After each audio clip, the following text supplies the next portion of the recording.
কি স্বপ্ন? তোমার স্বপ্নের কথা বলো দিদি। আমি একদিন মাসিমার ঘরে নিদ্রা দিচ্ছিলাম। হঠাৎ ঘুমের ঘরে স্বপ্নে দেখি নিরাজপুরের একাব্বর বাদশার একটি ছেলে হয় ১২ দিনের শিশু সন্তান। সেই ১২ দিনের শিশুর সাথে উজিরের কন্যার ১২ বছরের মেয়ের বিবাহ হয়। বিবাহ হওয়ার পরে তাদেরকে দেয় বাসর ঘরে। মনিবরের অভিশাপে তাদের হয় নির্বাসন।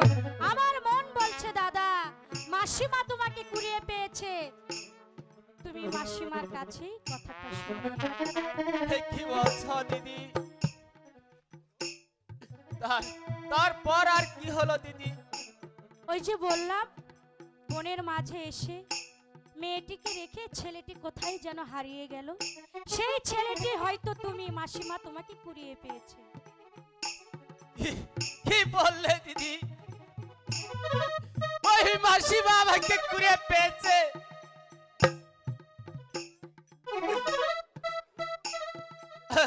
আমি আমি কি এতই হতভাগা ছেলে? ও খোদা, আমার কোনো বাপ মা নেই। আমি এখন কি করব, কোথায় যাব? ওই ওই মাসিমা আমাকে কুড়িয়ে পেয়েছে। দিদি দিদি গো, আমি আমি না বুঝে না জেনে তোমাকে অনেক অত্যাচার করেছি দিদি। তুমি আমাকে ক্ষমা করে দাও না দিদি। দাদা না, ও কথা বলে তুমি আমাকে পাপের মুখে ঠেলে দিও না। অন্যায় আমি করেছি, তুমি আমাকে ক্ষমা করে দাও দাদা। আচ্ছা দিদি গো, সত্যি করে বলো দিদি, তোমার কি কোনো বিবাহ হয়েছে? হাই খোদা, এখন আমি এই কথার কি উত্তর দিব খোদা, তুমি বলো আমাকে। কি দিদি, তুমি কথায় কথায় কেন কাঁদছো দিদি? আমি তো কোনো কিছুই বুঝতে পারলাম না। বলো বলো দিদি, তোমার কি বিবাহ হয়েছে? হ্যাঁ দাদা, আমার বিবাহ হয়েছে। তাহলে তাহলে আমার হে দুলাভাইয়ের নাম কি দিদি? রামের বামে মহেশে সীতা, মহের মধ্যে হিমের শেষ। তাহলে তো আমার নামই দিদি। হ্যাঁ, তোমারই নাম, তোমার মিতা। আচ্ছা দিদি গো, তার রূপ কেমন দিদি আমাকে বলো না দিদি। ঠিক তোমারই মতন চেহারা। কি বলছো দিদি তুমি? চমৎকার আমারই নাম, চমৎকার আমারই সেই রূপ, আমারই মিতা। কি বলছো দিদি? সব কিছু তো মিলে যাচ্ছে।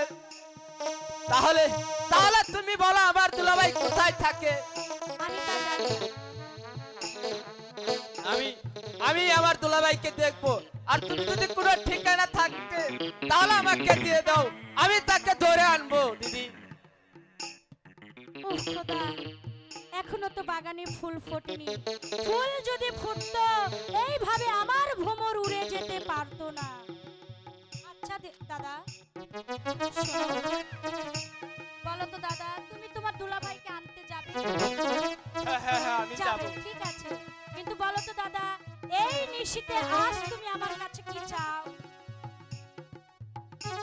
বলো দাদা, এই নিশীথে আজ তুমি যা চাবে আমি তাই তোমাকে দেব, শুধু তোমার জন্য আর অন্য কারোর জন্য নয়। আমি যা চাবো তাই তুমি দিবে দিদি? হ্যাঁ দাদা, বলো। সত্যি বলো বলছো? দাদা, বলো। আমি আমি এখন কি চাবো আর কি করব? না, আমি ওই দুলাভার সন্ধানে যাব। আমার কাছে তো কোনো টাকা পয়সা নেই।